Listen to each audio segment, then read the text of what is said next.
Have you ever thought about starting your own podcast? When we were trying to get Young Black Equestrians, the podcast, off the ground, we had so many questions like how do you record an episode and how do you get the podcast distributed out to everyone so that they can listen?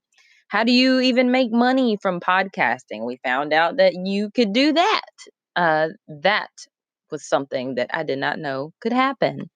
Well, the answer to all of those questions I found on Anchor. Anchor is a one stop shop for recording, hosting, and distributing your podcast. Best of all, it is 100% free and ridiculously easy to use. And now, Anchor can match you with great sponsors who want to advertise on your podcast. That means you can get paid to podcast right away. In fact, that's what I'm doing right now by reading this ad. I love using Anchor. It's super easy to upload your podcast. It's very user friendly, has a user friendly interface, and you can even make money by doing sponsorships. So, if you've always wanted to start a podcast and make money doing it, go to anchor.fm/start. That's anchor.fm/start and join me in the diverse community of podcasters already using Anchor. That's anchor.fm/start. I can't wait to hear your podcast. You are listening to Young Black Equestrians, the podcast, with your hosts, Aubriana Johnson and Caitlin Gooch.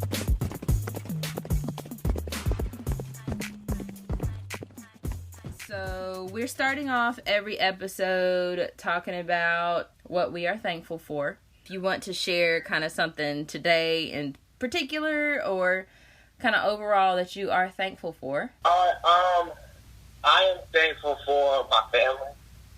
Because without them, I couldn't do anything. There'd be no Sankofa farms, there'd be no me. So I really want to thank my family. That's awesome.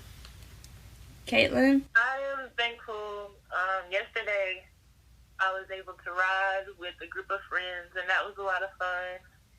I was out there with Aubriana and some of our friends, and I haven't rode my horse in a while. So I'm thankful that I was able to do that yesterday. Yeah, that was a good time. That's cool. That was a good time. I am thankful for, I would say, family as well. We just had a death in the family, like I just found out, so I know that it's going to be a little bit difficult for us for the next few weeks, but knowing the family that I have, it is going to be, we're all going to work through it together, so I'm thankful for my family as well. So, Kamal, start off by telling us a little bit about yourself and, like, your upbringing and how Sankofa Farms became what it is today. All right. So the story of Sankofa Farms is just when there's really like resiliency and the focus is around helping the Black community.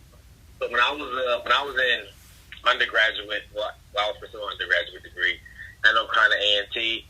My major was science, and I was sitting in class and I was thinking like, how can I really get back to the Black community?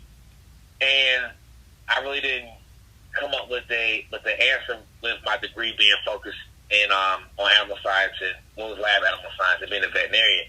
So I got the idea to go to my advisor and express to him that I wanted to pursue a degree that was more so centered around farming, because I think everything is centered around agriculture and it's traced back in some form or fashion.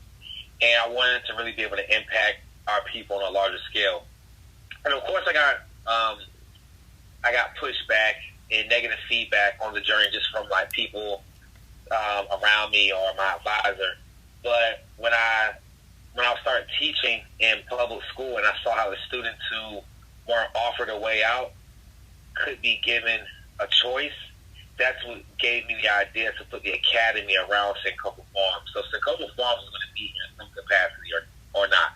Well, in some capacity, whether the students are there or not. But to make it sustainable and to play into our mission, we have to incorporate the next generation of thinkers, because if we don't, that's not going to ensure that the idea is going to be here in the future. So incorporating them has really taken Sankofa to the next level and really has made it very, very unique. And now that we're starting to get the infrastructure to Sankofa, I'm actually able now to really teach the students, because the first 3 years were just us just trying to get by from year to year. Mm-hmm. That's all it's been. And now that we're starting to get recognition, which is cool, and the recognition brings more resources to us. So now that we're at that point, we're able to incorporate more resources. Sankofa is actually able to grow and facilitate the programs that we set out to. Yeah, congratulations on your Kickstarter success. Thank you. If people don't know, there was a Kickstarter out, I guess, getting you guys a van so that you could transport kids to and from the farm.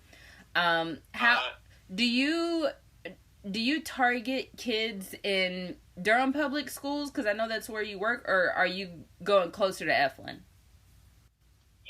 No, I work in Durham public schools.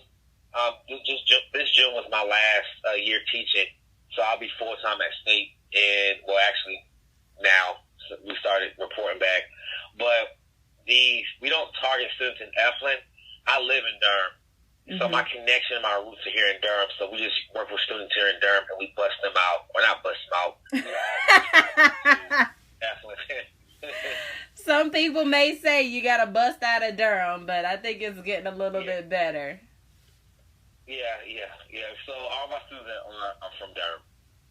Okay. We live in Durham. So when exactly did Sankofa Farms start? When did you acquire the land? Was this in your family? How did you pick the location?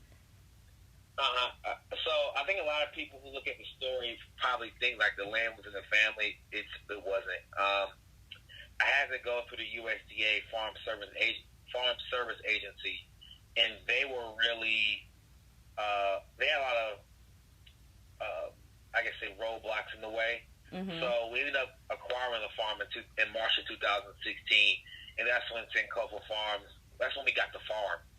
But Sankofa Farms started when I was talking to one of my close friends, Devin McAllister, about having a name that would unite people of the diaspora worldwide, and Sankofa came to mind. So I had a class in college that was African history up to 1800, and we watched the movie Sankofa, and I was like, all right, well, I think this would be a great name. So really, it's more so like a declaration of our African descent, and saying y'all, look, pay attention. We can build institutions from the ground up. We just have to support them.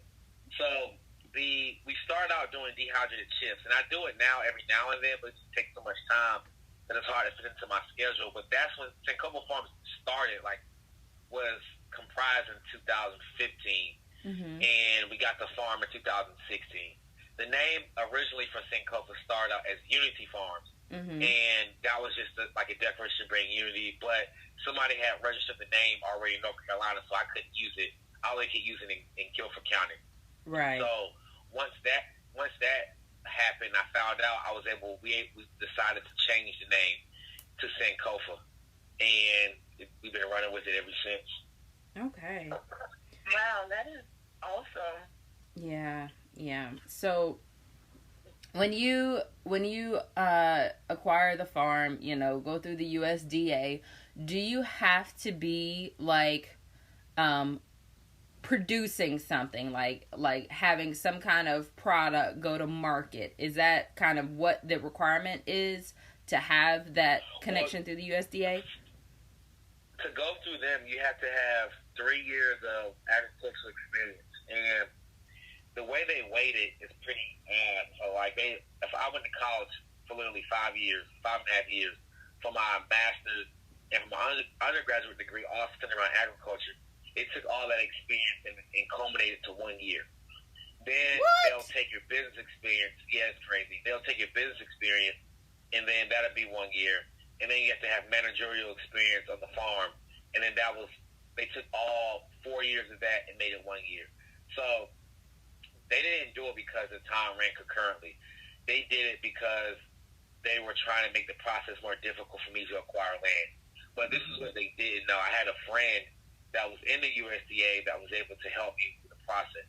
Mm-hmm. So when they try all their roadblocks and tricks, we're able to go ahead and be a step ahead because we knew that was coming.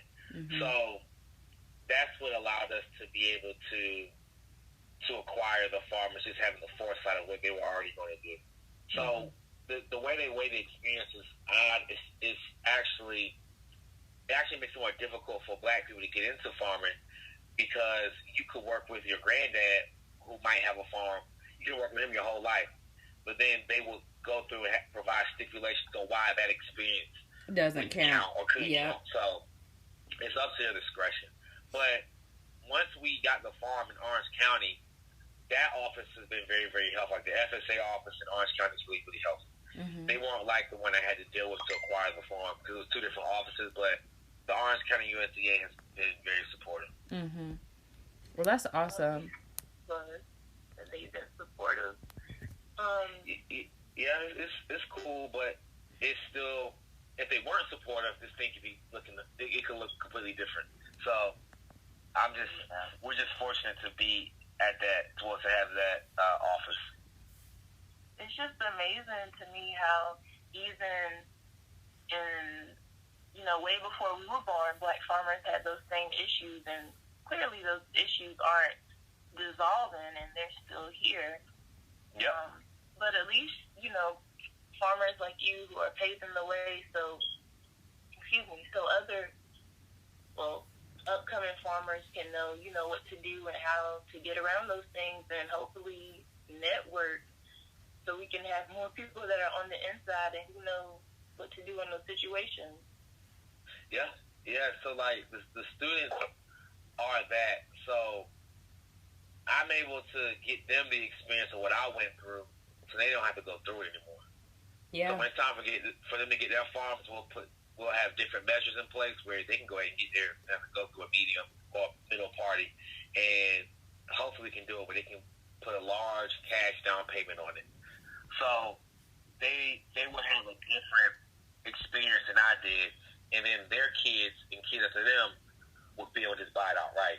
So I'm looking at it as, I went through a certain medium, then the students do, and then now my two sons coming up, they'll be able to take it further than both groups. Right. Because I'm 28, the oldest students are 16, and then my young sons are 5 and 2. So there's about a 12-year difference between each group. So as each group comes through, everybody should have they should have a smoother process. And if they don't, that means I didn't do my job at the top. So that puts like constant pressure on me to make sure that I'm doing the right thing and leading them the right way. Right. Set them up for success. We have to. Nobody else is going to do it. I know that there are honeybees on your farm. What else is on your farm? So right now we have honeybees. I literally caught a swarm yesterday. So we went from 14 hives back up to 15. So how do I don't understand what that means. How do you catch a swarm of bees? So that's a great question. So yesterday I went out to the farm. There's a tree in our apiary. So our apiary is a place you keep bees. During times of the honey flow, so when you like out of fall, out of winter, going into spring, you'll start to see flowers blooming. Yes. That signifies that plants are producing nectar and pollen. And during this time, the bees pick it up, and they're saying, okay, we can expand our hive because we have resources. Once that happens, if they're expanding their hive with the resources in the environment and they run out of space, they'll take their queen, and our queen will hatch out. So two different scenarios, but the easiest one is a queen will that they made it through the winter with will start laying eggs at an excessive rate when they come out of winter, going into spring. Once they run out of space, the bees will pick up on it and say, hey, queen, you need to stop laying. We're going to run you around so you can lose weight, and we have to leave this spot. And the 60% of the bees plus that queen will go fly out in nature. So when they leave that space, I will get a call or I'll see it. And then I'll go catch the bees and then relocate them on the farm, and then they'll restart a hive. So since the honey flow just came back on, there's one from like April to early June. Then there's another one from like August around now till like the end of September, the shorter honey flow.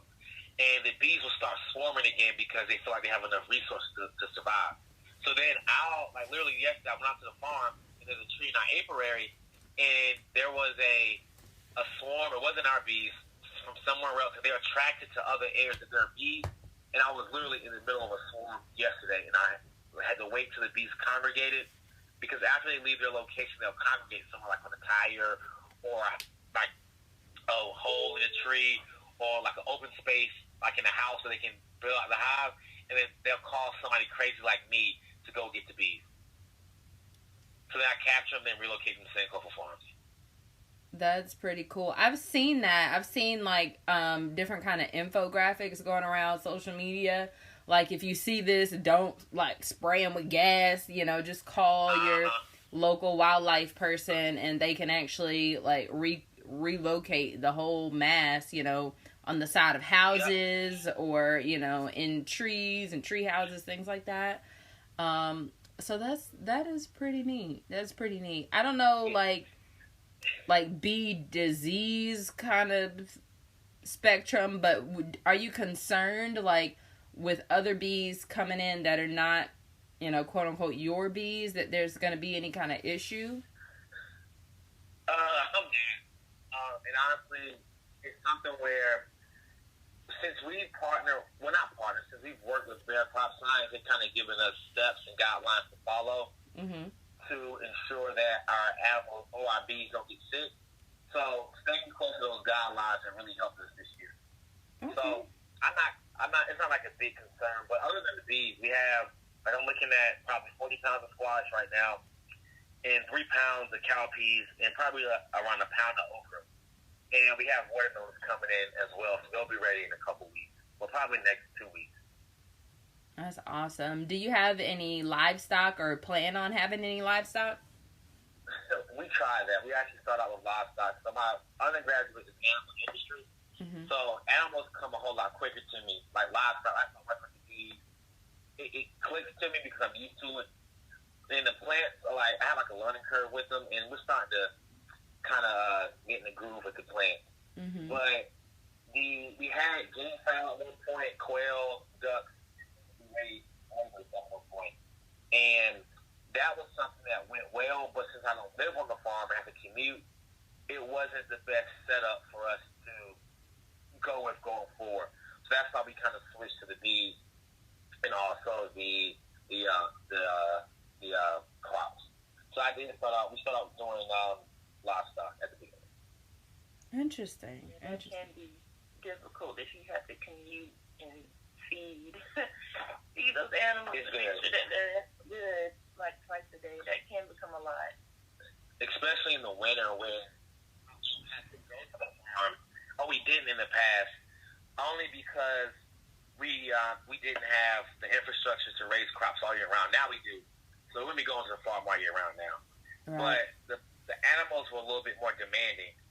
And I had to go out there and check on them when it snowed, like stuff like that. Yeah. So that presented an issue. But now, since we have calico tunnels, we can raise food all year round with the cover. Essentially, we'll be able to get more things done. Right. So, go ahead. Is there a technical term for the suit that you wear around the bees and that you had the kids wear as well? Yes, that we use bee suits or veils typically, but we make sure that we're covered at all times so we don't keep getting stung. Did y'all have to purchase those, or is there like a grant or a scholarship that you can apply for to obtain them? The suits? Well, Bear Crop Science donated all the suits. And like any picture that we have with bee equipment, they probably donated it as well. They used to have a office here in the area, and they had to move. So they donated. They knew our mission, and they've really helped us with acquiring the materials to beekeep. And we also have got a grant from the community fruit fund or community fruit guys in California. for Beehives, and then there's a group at NC State, Pi Alpha Xi, that helps us out a lot with funding for our educational programs. Yeah. On that line, so is Sankofa Farms considered like a business or a nonprofit? Sankofa Farms is a business, LLC. Okay. So we played with that model of like a nonprofit, but after looking at other agricultural programs around the nation, that model, like for youth, didn't seem to work. Mm-hmm. So I didn't want to take that part, but we do have a nonprofit, which is called Sankofa Saves, that supports STEM programs. Mm-hmm. And we, so people want to like donate, we take donations through Sankofa Saves. But the whole nonprofit route with the academy, I didn't think long term it would be a viable solution. I think we were running into some problems with it. Right.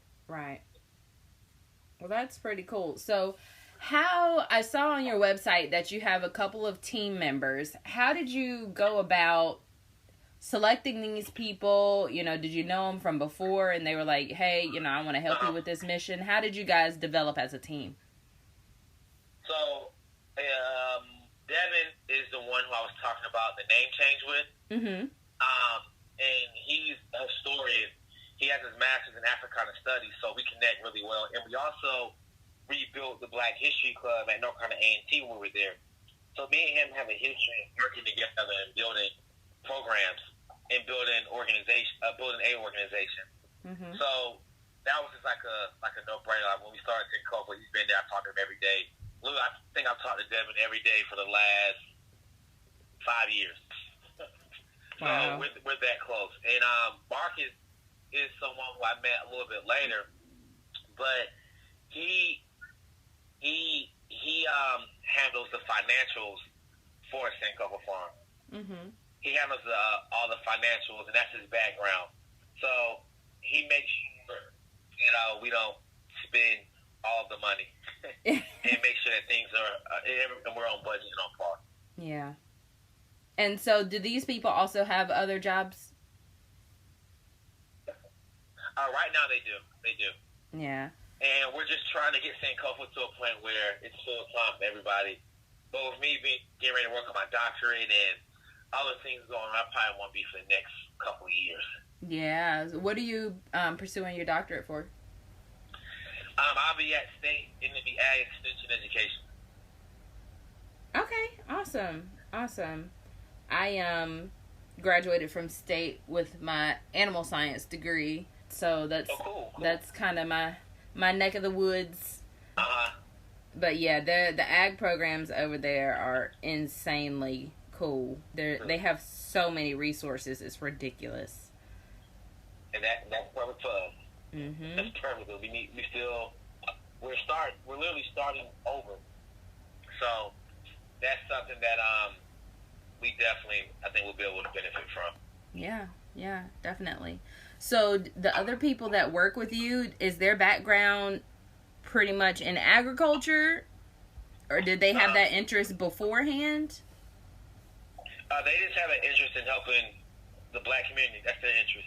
Okay. So no matter with agriculture or whatever, we all connect on that platform. That's awesome. So, the main reason I wanted to talk to you today is because Caitlin and I do have a vision to kind of produce a space for kids that, don't have the experiences with horses that some other kids have, because it is kind of it is stereotypically thought to be an elitist sport when truly it is not. So we are, together through different projects, just sharing with other people like, hey, Black people have horses. There's actually quite a lot of them. Mm-hmm. And you don't... I've seen. Yeah, I mean, you don't see them in the show ring necessarily, but about 300 of us just met up in the woods and went riding for like 5 hours. So, it's, we're just, have that ultimate vision of acquiring some sort of space to facilitate that educational journey for kids that don't get it. Especially in our area, we're in the Zebulon-Wendell area.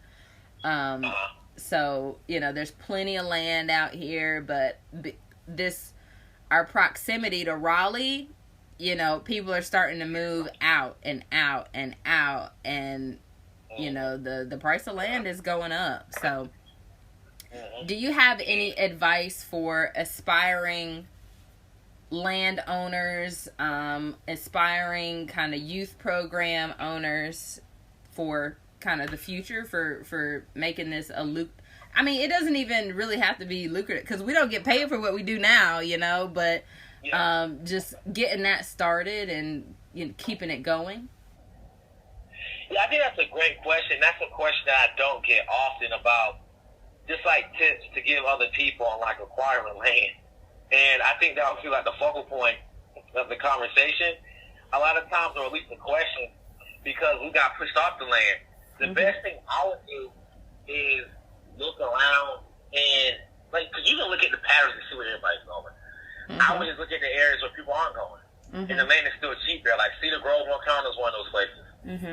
There's like Prospect Hill, Caswell County, like all those areas, there are places where people aren't buying. Well, people aren't coming in buying land. The land is still relatively cheap. And I would just make sure that it's like 35 minutes away from a major city. And as long as you're within that distance, you can get land, and then you can work with people in urban areas. Right. It looks a lot harder than what it is. But Carolina Farm Credit offers, you at 15%. And depending on how much land I would start small, and then I would move to a larger space. So I wouldn't jump. And I think that's something that we did. We jumped and got 12 acres of land at the beginning. And if we would just maybe got like 4 or 5 and worked our way up, we could have went from 4 or 5 to 25. But now we'll go from like 12. It'll still be a large jump, but it just takes a lot more to put into this space than what I knew at the beginning. But now that it's starting to catch up with us and we're starting to get our foot, it's working out. But just at the beginning, that transition could have been a little bit easier. So I would just look at saving my money, because I saved a lot of money before we bought the farm, and that's the part that people never ask. I had a whole lot of money saved, so the capital was there. But for people who don't have the capital, I would look for land. You're gonna have to have some to acquire land, but I would just look around in areas that are a little bit more untraditional to purchase land. Awesome. Well, thank you so much for taking the time to talk with us today. Sounds good. Thank you all. Of course. You have a good one. You too.